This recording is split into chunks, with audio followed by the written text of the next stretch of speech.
台場でクリスマスイルミネーションの点灯式が行われました。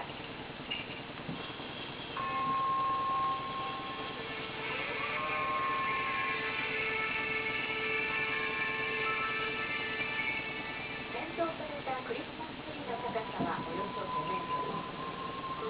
このツリーはおよそ1300個のシャンパングラスを積み上げて作られています。点灯式ではオカリナ奏者の宗次郎さんらによるコンサートなども行われ、クリスマスにちなんだ曲が演奏されました。会場に集まったおよそ600人は幻想的な雰囲気と美しい